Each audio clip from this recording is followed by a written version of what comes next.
Messieurs, bienvenue dans Débat public, votre rendez-vous citoyen où nous abordons des questions nationales sans détour. Aujourd'hui, une question cruciale et stratégique, la redevance minière en République démocratique du Congo. Pour la petite histoire, la République démocratique du Congo regorge des minerais tant convoités dans le monde entier et la redevance minière a été introduite en 2022 par le Code minier et puis révisée en 2018 pour encadrer justement la fiscalité dans ce secteur. Elle vise à ce que l'État congolais, les provinces mais aussi les communautés locales bénéficient directement des richesses extraites de leur sol. Aujourd'hui, la réalité entre opacité, détournement, la question reste: à qui profite-t-elle? Nous allons décortiquer cette question avec un ancien ministre de Mines au niveau provincial. Il s'agit bien de l'honorable Georges Mawine que nous appelons sur ces plateaux sous vos applaudissements. Merci. Prenez place.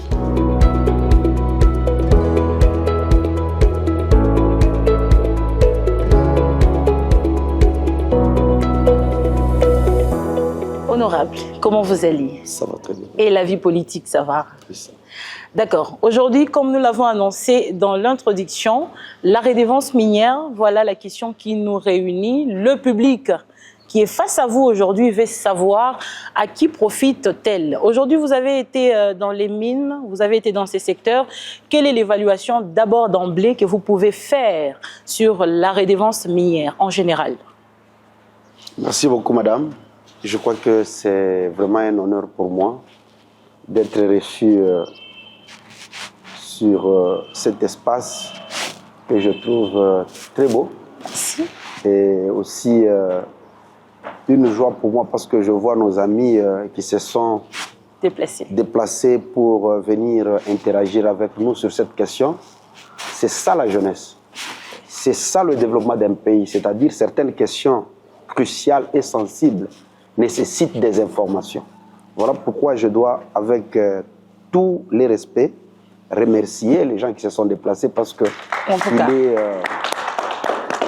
il est d'une obligation en tant que citoyen qu'on puisse trouver des moments d'échange, d'interaction, parce qu'on doit savoir effectivement ce qui se passe. Beaucoup de choses sont faites dans notre pays. En tant que jeunesse, on n'est pas informé. La jeunesse est beaucoup plus perdue par les politiques. Effectivement, les politiques font leurs calculs, mais vous qui accompagnez les politiques, vous devez les accompagner avec vos propres agendas. Tout à fait. Donc, si vous ne les accompagnez vos propres agendas, il n'y aura pas d'interaction. Ils vont vous imposer leurs lois et pour le reste, le développement connaîtra un sérieux problème. Donc, encore une fois, je vous remercie beaucoup et je vous aime bien. Merci. Merci. S'il faut revenir sur la lecture que vous pouvez nous faire sur l'évaluation, pendant que vous étiez aux affaires, quelle est la lecture ou les constats que vous aviez faits sur la redevance minière par rapport au profit de la communauté ou des communautés locales, si pas provinciales? Oui, merci d'abord, madame, je vous ai suivi. Je pense que cela peut être lié à un problème d'oubli des chiffres ou des années, parce que la révision du code minier n'a pas été faite en 2022, comme vous l'avez dit. Il s'agit de 2002. Le nouveau, 2002, justement. 2002, et puis révisé en 2018. Parce que vous aviez parlé, ce sont les 22 qui vous justement. Effectivement, le code minier a été adopté en 2002 et puis révisé en 2018. Tout à fait. C'est-à-dire, selon l'esprit du législateur, il fallait innover avec tout ce que nous avons comme minerai, comme richesse. Donc, nous avons estimé que au pays, nous regorgeons beaucoup de minerais. Les miniers, les multinationaux arrivent dans notre pays, ils les exploitent. Après avoir exploité, ils nous laissent des trous, ils partent. Ils payent les taxes. Mais aujourd'hui, avec tout ce que nous avons compris, vous savez, nous n'avons pas de bonnes industries qui nous donnent des produits tels qu'ils sont produits. Par exemple, dans les scories que vous trouvez à l'Estelle ici, il y a plusieurs minéraux qui sortent dedans. Qui peuvent être recyclés. Recyclés et aussi travaillés pour qu'on ait plusieurs métaux. mais on vend le cuivre. Dans le cuivre, vous trouvez du nickel, de l'or. Il y a plusieurs minéraux qui partent comme ça, par manque de la bonne transformation. Et cela doit être lié à une politique gouvernementale. Parce que si le gouvernement ne s'y penche pas, on ne peut pas avoir des industries qui doivent commencer à nous trier tous ces minéraux-là. Nous vendons par exemple, la Estelle vend les minéraux aux Félandes. Eux, ils ont des industries qui savent trier cuivre, nickel, or, ceci, cela, au cobalt, cuivre. Dans ce que nous vendons, par exemple, nous appelons cathodes, ou ce que nous appelons cuivre. Mais quand eux, ils arrivent en Finlande, il y a des industries propres. C'est-à-dire, nous vendons du cuivre et ils obtiennent plusieurs minéraux. Donc, c'est un problème. Voilà pourquoi j'évoque la politique gouvernementale qui doit accompagner pour qu'on ait vraiment de bonnes couvertures. Or, avec ce que nous connaissons aujourd'hui, c'est un manque à gagner pour l'État congolais. Pourquoi le législateur avait pensé à la révision du nouveau code minier? C'est-à-dire, juin 2019, l'ancien président promulgue. Donc, l'Assemblée nationale vote la loi, le président promulgue. Selon le même esprit du législateur, c'est-à-dire sa mise en œuvre, doivent commencer 6 mois après la promulgation. Comme c'était au mois de juin, déjà janvier 2019, on devait déjà découvrir les innovations du nouveau code minier. Les innovations, tout à fait. La question, les téléspectateurs peuvent aussi poser, quelles sont les innovations du code minier? Quelles sont les innovations? Les innovations du code minier sont telles que la redevance minière d'abord, parce que avant, on ne payait pas ça. La redevance minière est payée mensuellement. En dehors de la redevance minière, il y a les cahiers des charges. Le cahier des charges, En dehors des cahiers des charges, il y a ce qu'on appelle la dot de 0,3% sur le chiffre d'affaires. Moi, j'en ai une bonne expérience pour avoir été ministre dans une province frontalière avec la Zambie. Oui. Donc, en tant que ministre de mines du Haut-Katanga, je savais maîtriser le chiffre d'affaires de toutes les entreprises minières. Je crois que vous avez vécu que j'étais le ministre le plus combattu parce que dans la manière de vouloir faire bien les choses, j'ai senti une forte pression d'en haut. De cette pression, on en parlera tout à fait, oui. Ce sont des pressions qui arrivaient parce qu'on cherchait à mettre les choses au clair. Parce que, je vous dis, le nouveau code minier, c'est une richesse que le Congo a. Je vous ai très bien dit que les redevances sont payées mensuellement. Je peux vous donner un petit exemple, parce que vous savez que le Haut-Katanga a un minimum de 80 à 100 millions le mois. En tout cas, les publics qui sont en train de vous écouter, je suis sûr qu'il y a toute une pluie de questions par rapport à... Je parle en connaissance des causes. Avant, on pouvait mentir. Oh, c'est Kinshasa qui prend tout. Mais avec la redevance, ça ne part jamais à Kinshasa, même pas un franc congolais. Tout reste ici. Et généralement, les gens confondent. Hein. Lorsqu'on parle de 40%, les gens parlent des 40% qu'on trouve dans la Constitution qui nous oblige une rétrocession. Il ne s'agit pas de ça. Les 40% dont on faisait allusion, c'est les 15% de la province et le 25% de la province et les 15% des ETD. Oui. Les ETD sont les entités territoriales décentralisées qui sont les chefferies, les secteurs et les communes impactées. Pas n'importe quelle commune, parce que la commune de la Katouba n'est pas impactée par les activités minières, donc elle ne peut pas bénéficier des redevances. Comme la Rouachi, par exemple. La Rouachi, elle est impactée. Donc la Rouachi a une obligation de percevoir la redevance minière. Mais pas la Kamalondo, pas la Katouba, tout comme pas la Kenya. Elle n'est pas impactée. Et elles ne sont pas impactées, tout à fait. Alors, nous allons, puisque vous êtes face au public, le public est déjà là. Nous allons prendre la toute première question du public. Je ne sais pas, la première question nous provient de qui? Vous vous présentez, vous donnez votre nom. Vous faites quoi dans la vie? Parce qu'on ne sait jamais. Et vous posez la question à l'honorable. Aujourd'hui, il s'est disponibilisé. Je ne les livre pas au public, mais il nous devait quand même les explications parce qu'il a été aux affaires dans les secteurs qui a fait objet du sujet du jour. C'est qui et je peux ajouter aussi quelque chose, mes chers amis. Moi, je suis un jeune politique, j'aime l'interaction. Je vous supplie de ne pas vous gêner sur toutes les questions que vous avez me posées, même les questions que vous sentez que ces questions peuvent le gêner. Les questions ne peuvent jamais me gêner. Dès lors que c'est votre obligation d'en savoir, Merci, merci. J'ai un passé aux affaires. Peut-être certaines questions peuvent vous intéresser. Moi, je suis obligé de vous donner des réponses. Donc, je vous prie vraiment d'être à l'aise. D'accord. Je crois que la première question est de madame ici devant. On peut lui donner le micro. Elle va se tenir debout, elle va se présenter et poser la question à l'honorable.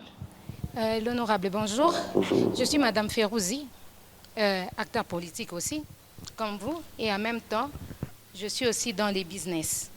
Mais j'ai une question par rapport à j'ai entendu votre explication, par rapport à ce qui se passe à la redevance minière. Ma question est celle-ci. En vous écoutant, j'ai entendu dire que vous êtes au courant par rapport au montant que la redevance minière reçoit ici dans la province. Est-ce que, en tant qu'homme politique, en tant que quelqu'un qui a été aux affaires, est-ce que vous avez la traçabilité claire concernant les montants que chaque province obtient? Ou soit, j'aimerais aussi savoir, est-ce que la redevance minière profite-t-elle aux élites politiques et économiques qu'à la population? C'est ça mes deux questions. Merci. Merci beaucoup. Je crois que la question est pertinente. Oui. Honorable. Je crois que si j'ai bien compris, madame Ferrouzi. C'est madame Ferrouzi? Oui, oui. Merci beaucoup, madame Ferrouzi. Et quant à votre question, qui cherche à savoir, est-ce que la redevance minière profite-t-elle aux communautés locales? Aux communautés locales. La question est très importante. Pour vous dire que elle répond, je risque d'énerver certains esprits. Dès lors que les chiffres sont connus, les montants sont versés et perçus au niveau des structures qui sont censées les percevoir. Ici en province, nous avons le gouvernorat de province. Parce que ce sont des montants qui ne passent pas par le ministère des Mines. Ce sont des montants qui vont directement dans le compte du gouvernorat de province. Pour vous dire que aucun gouverneur, alors aucun, peut vous dire que moi je ne reçois jamais la redevance minière. Et la redevance minière n'a même pas de retard.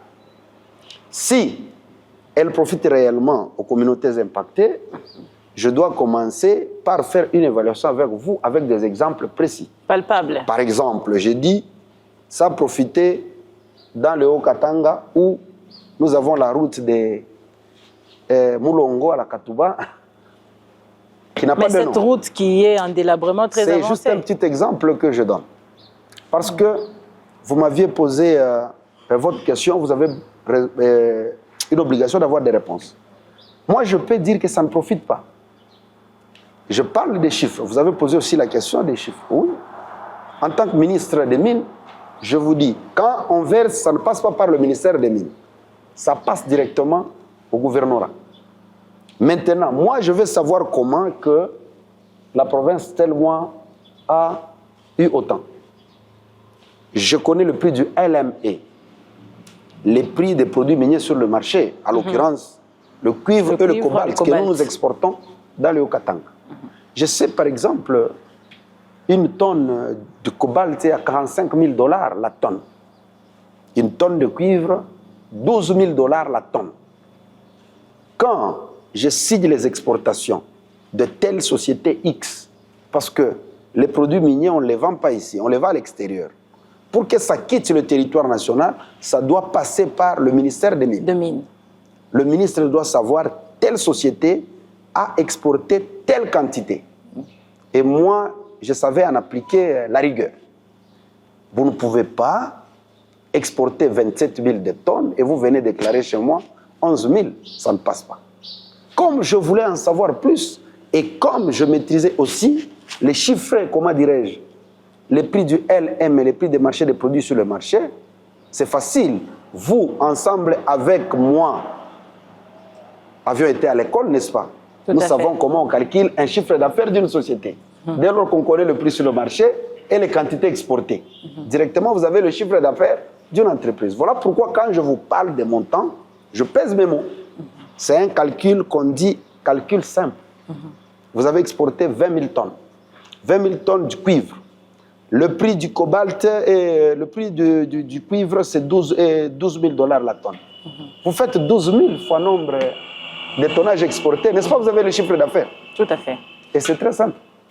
Alors, quand je prends le montant des chiffres exportés et ce que la population vit, il n'y a pas match. C'est un problème maintenant de la gouvernance. Et pour votre information, depuis tout ce temps que le Congo était Congo, c'est pour la première fois que nous avons connu ça, les redevances. Mais c'est en 2019, en janvier. 2018, il n'y avait pas ça. Raison pour laquelle après moi, la je révision. Justement, après la révision, parce que l'ancien code minier n'avait pas prévu les redevances minières. N'avait pas prévu les cahiers des charges, les dots, non. Ce sont des innovations qui ont été ajoutées dans le nouveau code minier révisé par le législateur, avec un esprit déjà de préaffectation. Quel est le rôle des fonds de redevances minières? Le rôle est de financer les travaux des infrastructures, bref, les ouvrages. Les ouvrages. J'ai discuté avec une dame qui était venue de Kinshasa à mon bureau sur les redevances minières. On a commencé à discuter. Le président de la République prend la gratuité de l'enseignement qui souffre avec une application. Mais avec le nouveau code minier, on pouvait avoir des moyens faciles pour accompagner le président de la République à réussir sa politique de gratuité de l'enseignement.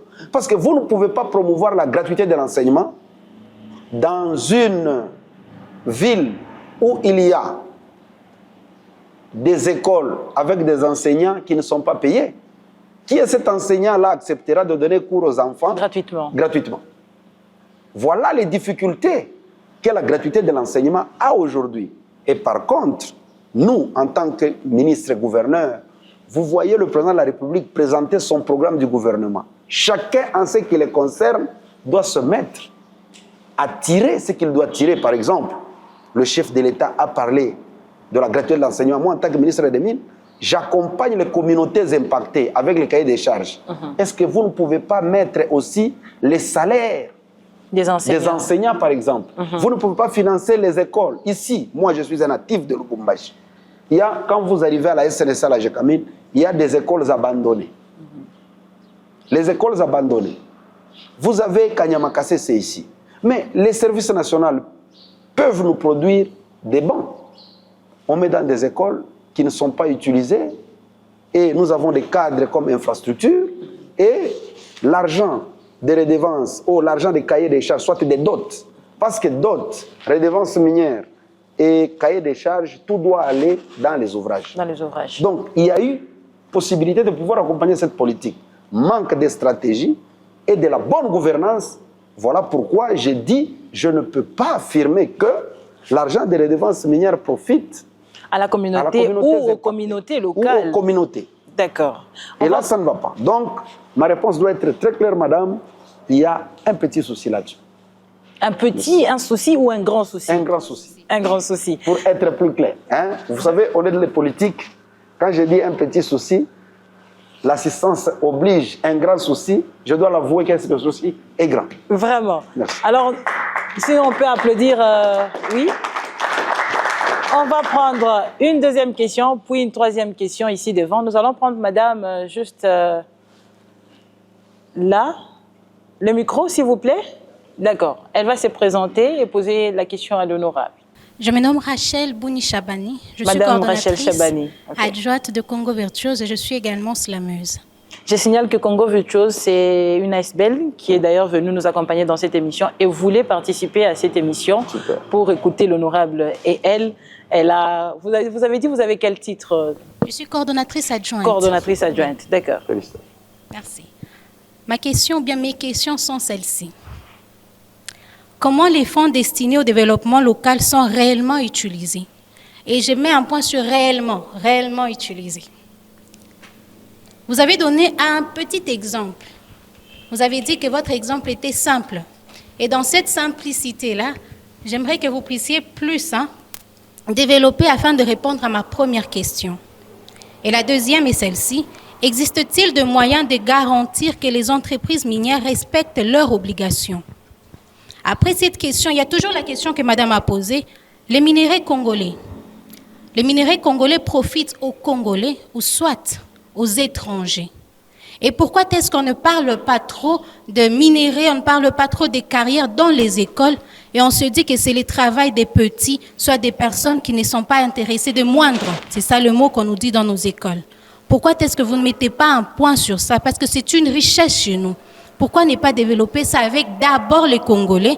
Et maintenant, bien sûr, on a besoin de personnes pouvant nous accompagner, les étrangers, mais d'abord les Congolais et pour les Congolais d'abord. C'est ça mes questions. D'accord. Merci beaucoup. Merci. Merci beaucoup, madame. Les Congolais, oui. Vous savez que nous ne pouvons pas avoir les richesses au même moment, les exploiter et les vendre. C'est-à-dire, il y a des entreprises, des étrangers qui sont en viennent charge, ici oui, avec leurs capitaux. Ils payent leurs taxes, ils créent leurs entreprises, ils exploitent nos minéraux. Comme ils payent leurs investisseurs. taxes comme investisseurs. Ils payent leurs taxes. Après avoir payé les taxes, ils exportent leurs produits. Après avoir exporté, ils vendent. Quand ils vendent, il y a des taxes que le gouvernement prélève avec ses directions de recettes. En l'occurrence, la DGI, la DGE et la DGRAT. En province, c'est la DRH4 qui est la direction des recettes en province. Donc, tous ces fonds-là qui sont prévus conformément aux lois de finances et au code minier, l'État a sa part. Et avec la part de l'État, ce sont ces bénéfices-là qui doivent nous permettre, nous, en tant que l'État, de se développer. Pour être plus clair, là, il y a une responsabilité directe au niveau de la gouvernance. Okay. Quand la gouvernance n'est pas bonne, c'est-à-dire tout devient le reste souffre. Ok. L'argent entre. Quand vous allez chez les expatriés ici, chez les multinationaux qui ont des entreprises, mais ils vont vous dire, nous payons nos taxes comme il le faut. Le problème, c'est situé à quel niveau? Là où l'argent entre. Et là où l'argent entre, c'est là où il y a ce qu'on appelle la gouvernance. C'est cette gouvernance-là qui doit fonctionner conformément à la loi et à affecter les fonds selon perçus, les entrées. Justement, les fonds perçus par leur mission initiale. Par exemple, je reviens sur le cas des redevances minières. Vous ne pouvez pas prendre les fonds des redevances minières, aller les affecter à l'achat des intrants agricoles. Ça s'appelle détournement de fonds. Par l'esprit du législateur, il a dit les fonds des redevances minières, les fonds, comment dirais-je, les résultats des cahiers des charges, les fonds des dots de gestion des 0,3% du chiffre d'affaires des entreprises minières doivent être affectés aux ouvrages. Mais depuis janvier 2019, nous qui sommes dans la province minière, tout comme ceux-là qui sont dans le Lualaba, bon, je parle nous ici, le Haut-Katanga et le Lualaba, nous avons des provinces qui devraient être des chantiers.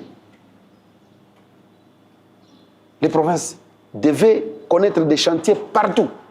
Parce que depuis janvier 2019, je crois le premier montant perçu en termes de redevances minières, quand c'était encore 25% pour la province, on était à 47 millions de dollars.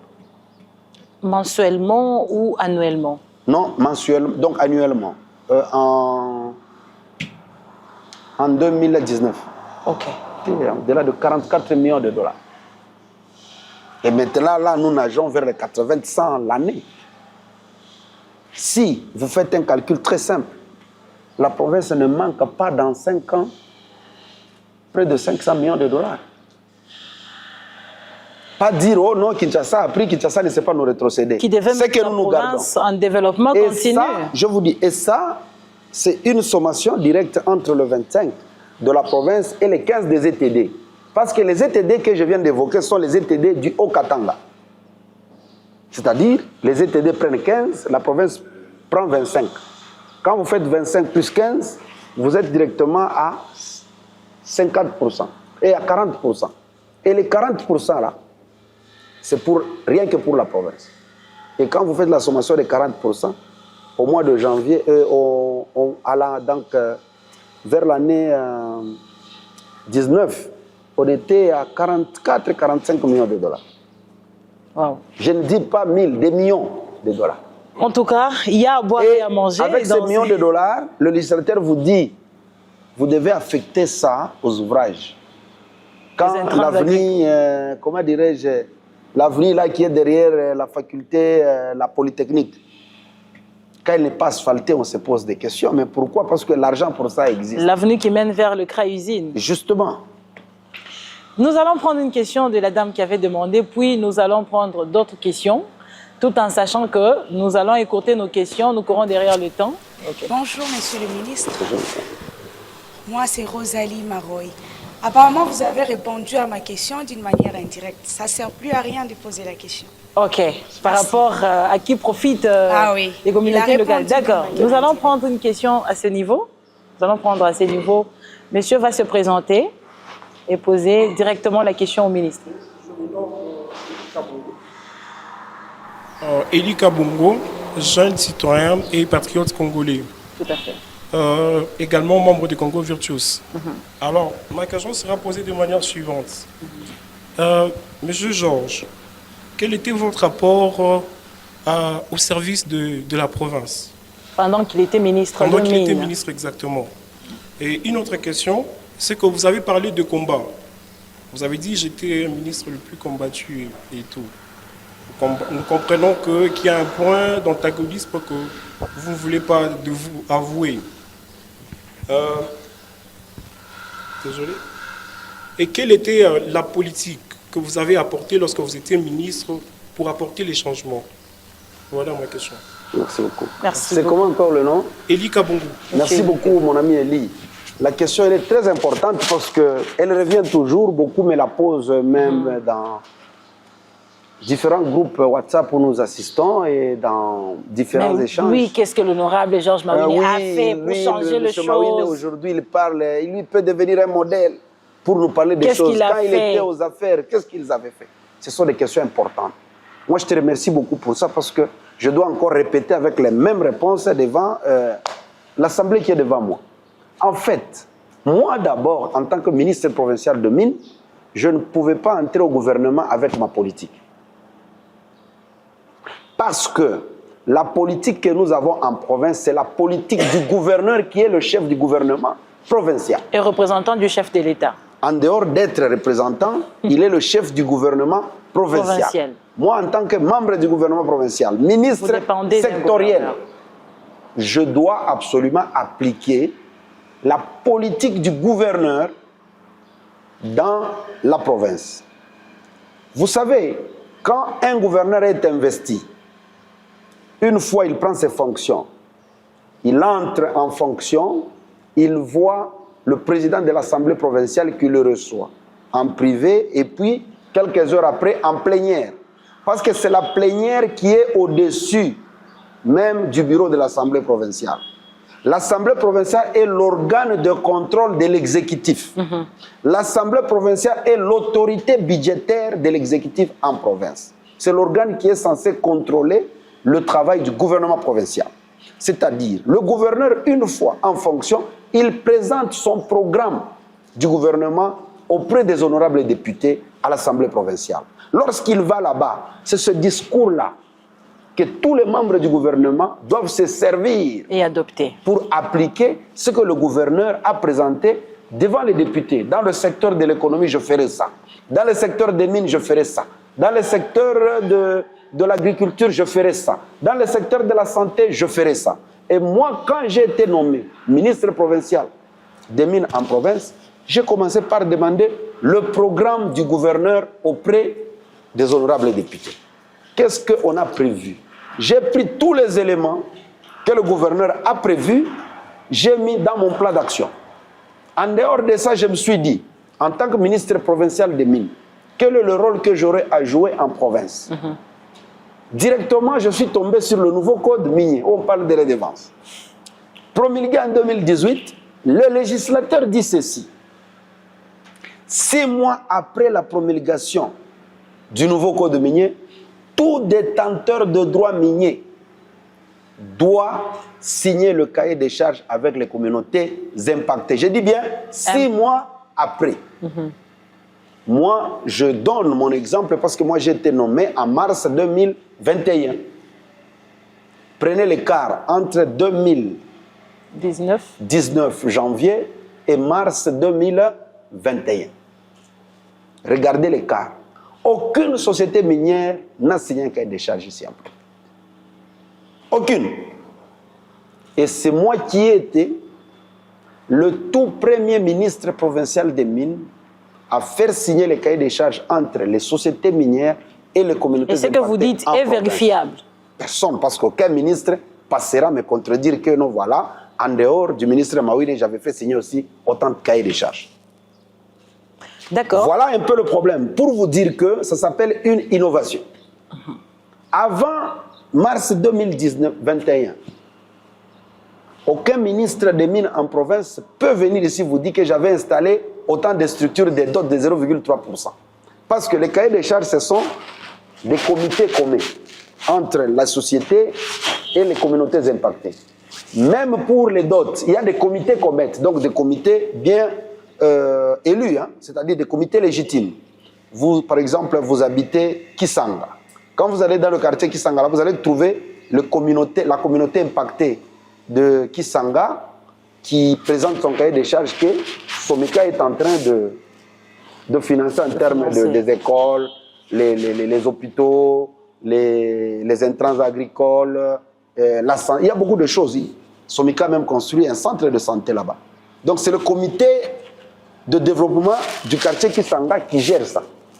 Et c'est lorsque moi je suis arrivé que j'ai eu à installer partout sur l'ensemble de la province du Haut-Katanga. Ça, j'ai dit, je suis le tout premier ministre. Parce que avant que moi j'entre au gouvernement provincial, il y a eu 4 ministres ou 3 qui m'ont précédé. Je dois parler de Guilain Kienge, il y a aussi René Banza, il y a encore c'est Ilunga, il y a encore quelqu'un là. Il y avait 3 ministres. Et je crois que quand les gens disent que ton Mawine, que tu as fait, Mawine a tout fait. Et juste après moi, on ne signe pas les cahiers des charges. Et ce n'est pas moi qui l'ai dit, vous pouvez aller vérifier partout. Les cahiers des charges sont signés. Les communautés impactées sont installées où? Voilà pourquoi je dois avoir le courage de vous dire que voilà néanmoins ce que j'ai eu à faire. Parce que ce sont des choses qui devraient être faites 2 années avant moi. Mais moi, je peux vous donner même un petit exemple, les gens ne comprenaient pas. Un jour, je suis chez moi à la maison, on m'appelle, on dit non, à ton chantier là-bas, il y a ton chef. Oh, mon chef fait quoi là-bas? Non, on dit que tu as construit sur la route. Ah bon, moi j'ai construit sur la route. Moi, c'est pas chez moi. Le monsieur qui a construit là-bas, il m'avait aussi barré la route. J'avais cassé la petite maisonnette qu'il avait construite et puis il m'avait porté plainte au parquet général. Moi, j'étais poursuivi pour destruction méchante. J'étais surpris d'apprendre que le gouverneur est là, on dit que c'est moi. Et puis, le gouverneur me fait venir. Je viens, tout un ministre interrogé en public. Excellence, là-bas, c'est pas chez moi. Chez moi, c'est ici. Après, j'ai vu un membre du conseil de sécurité qui m'a dit, c'est faux, ton chef fait le théâtre. Il veut te régler les comptes parce que tu as sommé les entreprises minières à signer les cahiers des charges. Voilà le combat. Vraiment, vraiment. Je crois qu'on va passer à la question suivante. Rapidement, est-ce qu'on saura épurer toutes les questions parce que je sens que le public est à sa soif? Alors, on va aller rapidement, comme on court derrière le temps. L'émission n'a que 45 minutes et on est en train d'étendre déjà vers la fin de l'émission. Allons-y, monsieur. Merci beaucoup. Moi, c'est Héritier Moukebo. Okay. Je suis journaliste, reporter et présentateur de JTH Cassis sur Radio Télévision. Je suis également membre des Congo Virtuoses. Alors, ma question se résume dans ces textes. Ministre des Mines, silencieux pendant que vous profitiez des bénéfices de toutes ces redevances minières, aujourd'hui ministre honoraire, des révélations sont données, notamment celle-ci. L'argent de la redevance ne profite à aucune communauté. Étiez-vous ignorant de toutes ces vérités ou complice, ou vous faisiez semblant parce que vous en profitiez? Et c'est par colère, ou c'est par colère de ne plus l'être, puisqu'on jugerait aussi votre gestion, ne savant pas la traçabilité de toutes ces redevances minières. Merci beaucoup. La question là-bas est très importante, cher ami. Moi, je suis très heureux, je dois vous donner des réponses pour que vous ayez aussi les informations que vous n'aviez pas. Des réponses qui seront suivies justement sur toute l'étendue du territoire national. Du territoire national, vérifiable même au niveau du gouvernorat de province. Je vous informe qu'aucun ministre provincial des mines touche à la redevance minière. Aucun. Est-ce que nous pouvons nous mettre d'accord sur ce point? je l'ai dit devant les caméras. S'il existe un seul ministre provincial qui touche l'argent des redevances minières, ce n'est même pas dans ses compétences. Les fonds des redevances minières sont versés directement chez le gouverneur de province, où le ministre ne maîtrise même pas le chiffre. Il faut être un ministre intelligent comme moi pour maîtriser que telle année, on a autant. Ouais. Et je savais les maîtriser via les produits exportés. Quand vous exportez telle quantité de produits, je sais qu'en termes de redevances, le chiffre d'affaires est d'autant, vous allez vendre à autant et la province doit obtenir autant. Et ce sont les services fiscaux, les services des recettes de la province qui perçoivent ça, la DRH4. Honorable, s'il faut être clair, pour ne pas vous couper, s'il faut être clair avec la question de notre ami, en termes clairs, aujourd'hui, l'honorable Georges Mawini dénonce ce fait sur la redevance minière parce qu'il n'est plus aux affaires ou quand il était aux affaires, il constatait la réalité. Puisqu'on ne parle pas quand la bouche est pleine sur la table, après le repas, on en parle maintenant. Non, écoutez, c'est là où je dois vous dire, pour parler même de repas, il faut que ce repas-là existe pour le manger. Ça n'existe pas et ça n'existait pas chez les ministres provinciaux. Même quand moi je gérais. Je ne savais pas où passer les frais de redevances minières, mais je savais maîtriser les chiffres. Telle société a versé autant, c'est dans la caisse de la province. Telle entreprise a versé autant, c'est dans... Comment j'étais au courant? C'est la question que vous devez savoir. Je viens de vous répondre. Et quand est-ce que vous avez été au courant? Justement, pas comment? Non, c'est-à-dire j'étais au courant quand bien même j'étais en fonction. Mais lorsque vous êtes membre du gouvernement en fonction, vous avez ce qu'on appelle le droit des réserves. Ok. Vous n'avez pas l'obligation, en tant que ministre, le gouverneur perçoit 50 millions de dollars de redevances minières, toi, ministre des Mines, parce que tu n'es même pas associé à ça. Tu passes directement, tu dis, non, voilà, on a versé autant. Ça, c'est une rébellion contre ton gouvernement. Honorable, ce droit de réponse, si je dois prendre cette question, ce droit de réponse, aujourd'hui, devant le public, nous prenons ça comme complicité ou c'est la loi que vous avez respectée? Écoutez, quand je fonctionne comme ministre des Mines, c'est-à-dire je fonctionne conformément à la loi, j'ai des limites dans mes attributions. C'est-à-dire, je ne peux pas instruire le directeur de la DRH4 de me communiquer le montant des redevances minières. Parce que le directeur de la DRH4 est géré par le ministre des Finances. Moi, je suis ministre des Mines, je suis limité. Et même dans l'exercice de mes fonctions, nulle part c'est écrit que c'est le ministre qui doit aller percevoir les frais de redevances minières. C'est la province qui reçoit en ce qui concerne les 25%. Ce sont les bourgmestres, chefs secteurs et chefs de chefferie qui reçoivent dans leur compte directement. Je vous donne un petit exemple là-bas. Le ministère des Mines a la division provinciale des Mines qui est le service technique. Ce sont les inspecteurs des mines qui calculent. Vous avez exporté autant, vous devez payer autant pour la redevance minière. Sur les 100%, ils prennent 50% pour le gouvernement central, ça part. 25% pour la province, ça reste. 15% pour les ETD. Dans les 15 là-bas, on regarde chefferie Kaponda, commune Kampemba, commune Rouachi, commune Lubumbashi. Les communes impactées donnent leur numéro de compte. L'argent quitte les entreprises minières directement dans les comptes des ETD. L'argent quitte les entreprises minières directement dans les comptes de la province. C'est là où j'ai évoqué le cas de la gouvernance. Okay. C'est au gouverneur de province maintenant d'affecter les fonds de redevances minières aux travaux d'ouvrage. Et non chez le ministre provincial des Mines. Donc il faut qu'on se mette d'accord dans le fonctionnement. C'est-à-dire, je suis là, ministre, je vois, mais ce n'est pas moi qui gère les fonds de redevances minières. Je vous explique comment ces fonds sont payés et même utilisés. C'est les entreprises minières versent chez le gouverneur sans passer par le ministère des Mines. La division et l'entreprise minière verse directement chez le bourgmestre de la commune annexe. L'autre là de la commune Rouachi. Ils ont les numéros de compte, toutes les entreprises ont les numéros de compte de toutes les communes. Ils versent chaque mois sans retard. Mais quelle est la responsabilité d'un ministre des Mines là-bas?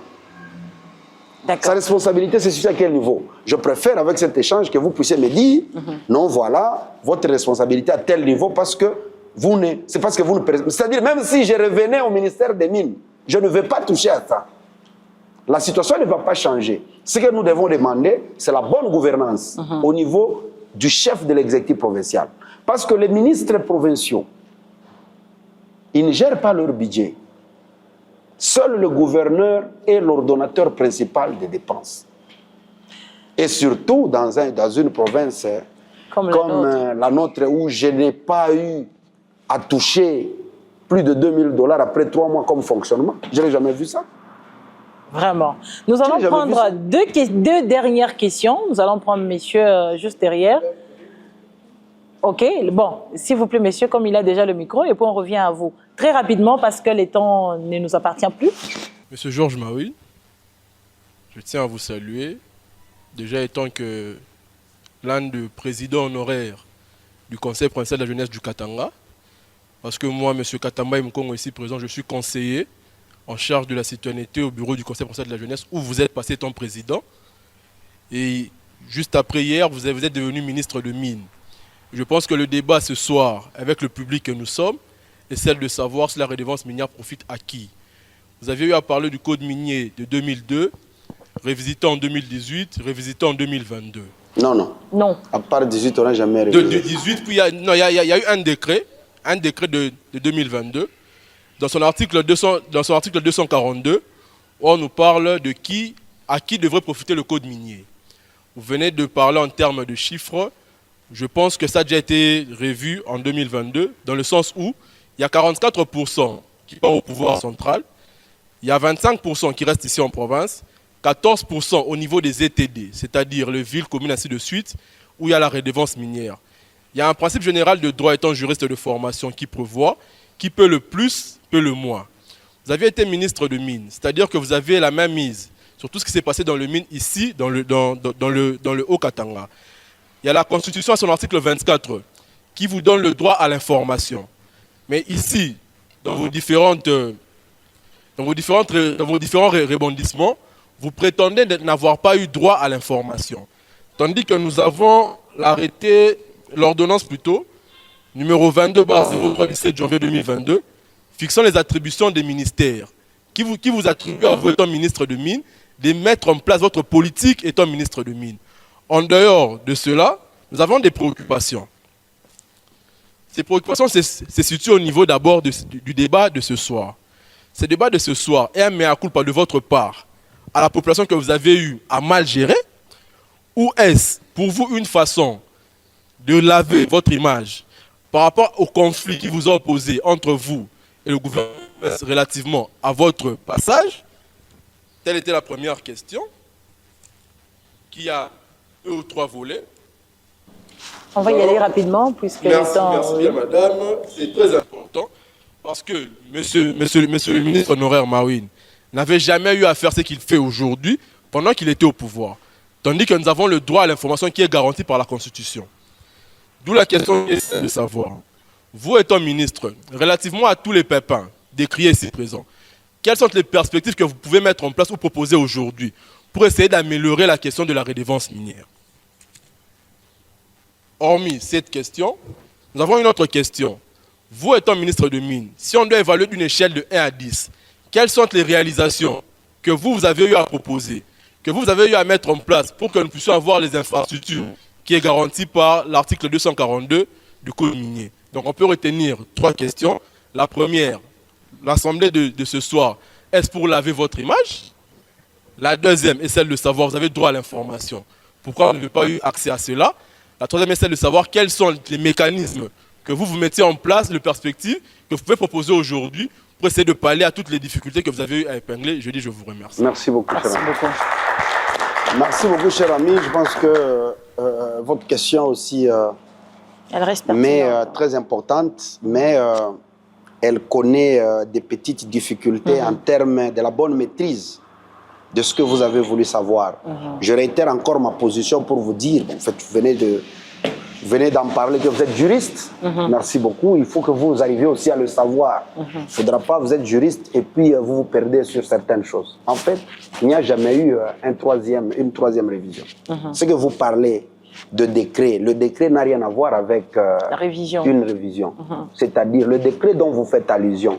Il s'agit d'un décret signé par le Premier ministre qui devait accompagner l'ordonnance loi créant ce qu'on appelle le FONAREV. Le FONAREV, ce sont les fonds, le Fonds national de redevances, je crois pour des trucs de génocide. Voilà. Là, il s'agit d'un décret signé par le Premier ministre. Or, le code minier est promulgué par le président de la République. Donc, le code minier, c'est ce qu'on appelle la loi minière. En d'autres termes, on parle d'un code minier.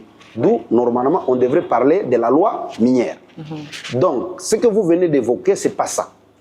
Le code minier n'a jamais été révisé. C'est parce que, d'ailleurs, je préfère être clair devant les téléspectateurs, ce décret a été signé en violation de la loi, en violation du nouveau code minier. Parce que la répartition de fonds de redevances minières est inclue dans le nouveau code minier. Pour créer le FONAREV avec un décret du Premier ministre, il fallait commencer par réviser le nouveau code minier de 2018. Vous êtes juriste, je pense que vous comprenez. Parce que quand vous créez un code minier, vous prenez la clé de répartition des redevances qu'on trouve dans le code minier, vous faites ça, un décret, c'est une violation intentionnelle de la loi. D'où, normalement, ce sont des choses qui nécessitent des vérifications. Un Premier ministre ne peut pas abroger une loi en signant un décret. C'est-à-dire, c'est une responsabilité directe de l'Assemblée nationale qui commence par voter. Je crois que même l'ordonnance loi portant création de FONAREV a été bloquée par l'ancien président de l'Assemblée nationale, Mbosso. Il y a eu des pressions.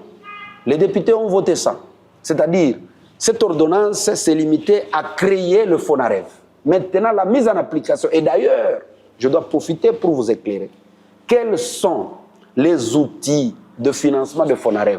Quand vous lisez dans le décret, on parle des sociétés d'assurance, on parle des redevances minières. Il y a beaucoup de ressources qu'on a prévues, mais nous sommes surpris d'apprendre que c'est rien que dans la redevance minière on perçoit. Ce que tu es en train de dire, cette répartition, moi j'étais en train de parler de 50% pour la province, 25 et 50% pour le gouvernement central, 25 pour la province, 15 pour les ETD et 10 pour le FOMIN, Fonds minier pour les générations futures. Alors, le décret, en violant le nouveau code minier, a changé la répartition qui sont dans le code minier sans le modifier. Voilà pourquoi tu es en train de me parler de 44%. Les 40% que tu évoques, c'est les 50% qu'on payait avant au gouvernement central, avec la création du FONAREV par décret du Premier ministre, ça quitte de 50 à 44. C'est-à-dire 6% de la province détournée pour le FONAREV. Vraiment. Donc il faut que vous ayez à comprendre les choses telles qu'elles sont. Ça va vous éviter. Et aussi, moi j'aime ça. Tu es quand même un juriste sincère. Mais néanmoins, il y a toujours des petits... Voilà pourquoi j'aime les interactions comme ça. D'accord. C'est juste avec des échanges, nous complétons sur les petites zones d'ombre. Et honorable, qu'est-ce qu'on retient de vos perspectives d'avenir si jamais aujourd'hui, en termes de redevances minières, on ne sait pas, vous pouvez rentrer aux affaires, on ne le sait jamais, mais quelles sont vos perspectives d'avenir? C'est-à-dire, même si vous n'êtes pas aux affaires, il peut y avoir un ministre qui peut vous suivre, qui peut suivre cette émission, qui peut se servir de votre vision en ce qui concerne la redevance minière. Aucun ministre ne sera en mesure de faire appliquer le nouveau code minier. Il faut que vous rentiez. Non, pas moi. Okay. Cela nécessite une bonne politique de gouvernance de celui qu'on appelle gouverneur de province. Et vos perspectives d'avenir? Mes perspectives d'avenir, en fait, c'est... Au profit de la population. C'est une recommandation des jeunes que nous sommes, une pression, parce que parmi nous, nous avons des économistes, nous avons des juristes. Ce que nous voyons, ce n'est pas ce que dit la loi. Monsieur le gouverneur, vous avez fait autant d'années, vous percevez autant. Où vont cet argent? Où vont cet argent? Ce n'est pas un ministre. Même moi, Mawine, on me retourne encore aux mines. Je ne serai pas à mesure de gérer cette question. Aussi longtemps que c'est une question qui est gérée au niveau de gouverneur de province, pas au niveau du ministère. C'est là où les gens aussi nous chargent sur des responsabilités que nous ne connaissons pas. Aujourd'hui, vous commencez à me poser des questions sur les redevances minières. Moi, je donne les explications À qui profitent ces fonds? Mais normalement, en tant que ministre, je n'ai aucun pouvoir de gestion de ces fonds-là. Par quel mécanisme, moi, je peux gérer les fonds de redevances minières? Par quelle magie? Même quand les gens me posent des questions, quand tu as été là, qu'est-ce que tu avais fait? Mais quand j'ai été là, je ne pouvais rien faire et je ne suis pas là, je ne sais quoi faire et après je ne saurais quoi faire. Et c'est une responsabilité qui doit venir du gouverneur de province parce que les fonds sont versés chez le gouverneur et non chez les ministres. Et les ministres n'ont même pas les mécanismes de contrôle de ces fonds-là. Merci beaucoup, honorable. Nous sommes en train, c'est la fin de l'émission. Nous allons prendre la toute dernière question. Il faut qu'on réponde rapidement. C'est laquelle pour le mettre à l'aise? Pour le mettre à l'aise. On ne sait pas aussi satisfaire tout le monde vu le temps. Non, on peut aller rapidement qu'il soit. C'est laquelle, s'il vous plaît? Vous avez la protection de l'honorable. Merci beaucoup. La question, c'est de savoir la séance de ce soir. Et pour laver votre image. Non, voilà, là je réponds clairement. Ce n'est pas pour laver mon image. Je dois néanmoins me présenter tel que je suis. C'est à vous de comprendre. Je me lave ou pas. Je dis vrai ou faux. À vous de tirer les conséquences. Je vous dis que non, moi, je n'ai aucune responsabilité dans la gestion des redevances minières. Vous ne pouvez pas insister en disant que toi, tu dois. Je vous dis que non, je n'ai pas de pouvoir, c'est le gouverneur. Vous ne pouvez pas insister que je vous donne des réponses là-dessus. On n'insiste pas, Laura, parce qu'il y a une ordonnance. Oui. Nous allons prendre, je crois que... L'ordonnance concerne la création de Fonarev, point barre. Non, pas le décret. L'ordonnance numéro 22, barre 03 du 7 janvier 2022, fixant les attributions des ministères. Non, là aussi tu as commis une erreur. Cette ordonnance-là évoque les membres du gouvernement central. Moi, je suis ministre provincial. En quoi ça me concerne? Je crois que l'honorable a été le reste de la question. En quoi ça me concerne? Il s'applique Mutatis Mutandis. Non, pas Mutatis Mutandis. Les membres du gouvernement provincial sont concernés par les arrêtés du gouverneur. Tout à fait. Je crois que le reste des questions, ça sera au couloir aujourd'hui. Il ne faut pas prendre les attributions au niveau central. Vous les mettez, ce n'est pas Mutatis Mutandis. La toute dernière question pour clôturer cette émission. Je ne sais pas, il y a deux, je ne sais pas faire le choix, mais est-ce que je vous donne quelques secondes, concertez-vous, formez une question, les deux questions, formez-en une, et puis nous allons prendre une question. Merci beaucoup. Voilà, messieurs, vous présentez. Merci beaucoup pour l'octroi du verbe. Moi, c'est Christian KMB, le secrétaire général des Congo Virtuoses. Alors, j'ai deux questions. Si j'ai bien compris l'une de vos réponses, vous avez dit que clairement, les redevances minières ne profitent pas aux communautés locales. Alors, est-ce que vous pouvez nous dire réellement si cela profite aux poches des administrateurs ou bien? La deuxième question, vous avez dit que vous n'avez pas le choix que d'appliquer une politique que vous avez trouvée, une politique imposée. Alors, vous êtes politique, vous avez encore des ambitions. Lorsque vous auriez un choix, je peux dire ça, lorsque vous auriez le choix d'appliquer votre politique, que feriez-vous? Merci beaucoup.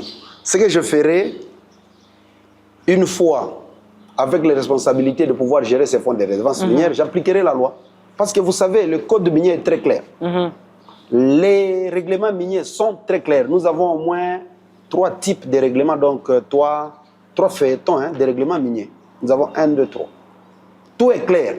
Par exemple, je vous dis, en fait, je suis gouverneur de province, je reçois les fonds de redevances minières. Je ne peux pas prendre les fonds de redevances minières pour amener à ce qu'on a vécu ici, l'achat des intrants agricoles. Ce sont des formes de détournement qu'on connaissait. C'est-à-dire, si moi je dis qu'à la Katouba, il manque d'écoles, je vais financer parce que là-bas, le législateur vous a donné même la mission de ces fonds de redevances. C'est la préaffectation déjà en avance. On dit c'est pour les ouvrages. C'est pour faire la route Moulongo. C'est pour faire la route Materdei. C'est pour arranger la route Kassapa. Donc vous ne pouvez pas prendre les fonds de redevances minières, vous allez payer les kits scolaires. Vous ne pouvez pas prendre les fonds de redevances minières, vous allez payer les lits d'hôpitaux. Ça n'a pas de sens. Tout cela est prévu dans les cahiers des charges avec le comité des impactés. Voilà pourquoi je vous ai parlé de ce qu'on appelle les innovations du code minier. Il y a beaucoup d'entrées, même pour les cahiers des charges, ça concerne que les communautés impactées, les ouvrages. Même pour les dots, ça concerne les ouvrages. Les redevances minières sont payées chaque mois. Mais le Haut-Katanga serait un chantier. Pourquoi nous ne sommes pas arrivés à connaître un chantier dans le Haut-Katanga? Voilà pourquoi je vous ai évoqué le cas de la gouvernance.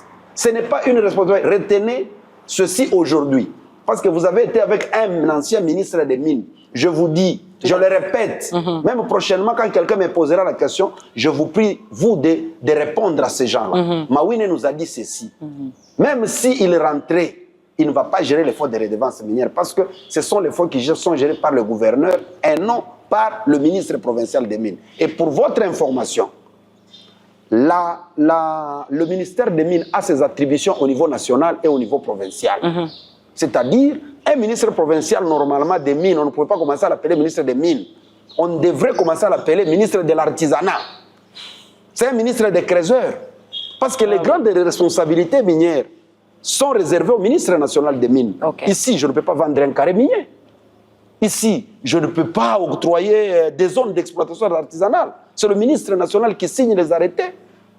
Et le CAMI octroie des carrés miniers et pas le ministre des Mines. J'entendais les gens m'accuser. Nous avons appris, le ministre Mawina a vendu des carrés miniers aux Chinois. Mais avec quelle compétence? Tu ne peux pas vendre un carré minier. Donc, parfois, les gens ne maîtrisent pas ce qui se passe. Tout à fait. Ils racontent des choses qu'ils ne maîtrisent pas. Avec des occasions comme ça, moi, ça me permet de communiquer avec vous, d'interagir avec vous pour vous dire réellement le rôle d'un ministre. C'est-à-dire, je n'ai aucun pouvoir d'octroyer même 1 mètre carré. D'ailleurs, pour votre information, ici dans notre région, depuis, avant même que moi je sois au gouvernement provincial, il n'existe même pas une seule zone d'exploitation artisanale. Aucune zone n'existe. Il n'y a aucune mine libre. Vraiment. Tout appartient à des sociétés et à des gens qui ont des contrats d'amodiation et des contrats bien déterminés avec la GECAMINE et les détenteurs des droits miniers. Merci beaucoup. Donc, vous dire que non, le ministre est venu et les carrés miniers, le commun des mortels pense que dans Brousse, il y a des carrés. Qu'on peut retrouver partout. Ah, c'est ça le carré. Vraiment. Ça, c'est un rectangle. Les gens ne donnent pas la bonne information sur les carrés miniers. Merci beaucoup, et honorable. ils doivent comprendre les carrés miniers, vous pouvez en avoir et ça nécessite des études pour en exploiter. Merci beaucoup, honorable. Vous étiez en train de suivre un débat public où nous avons eu à décortiquer une question stratégique, la redevance minière en République démocratique du Congo. À qui profite-t-elle? En termes de conclusion, avec l'ex-ministre de Mines, qu'il a préféré appeler le ministre artisanal, nous pouvons retenir que la redevance minière ne profite pas aux communautés locales. La question reste avec son point d'interrogation à la fin, à qui profite-t-elle? Mais nous retenons que ce n'est pas aux communautés locales. C'est la fin complète de cette émission. Ensemble avec notre invité du jour, nous allons nous lever pour applaudir et l'invité, ce public qui nous a accompagnés. Merci aussi à tous nos partenaires qui s'afficheront juste au bas de l'écran. Et si vous nous voyez ainsi, nous avons été habillés par Isaac Couture. Honorable, j'étais quand même bien habillé, comme vous. Très bien. Merci beaucoup. Merci à tous nos partenaires. Merci au grand public. Merci à l'honorable Georges Mawine. Nous disons à la prochaine, c'est-à-dire le mercredi, avec un autre sujet et à la même heure. Au revoir.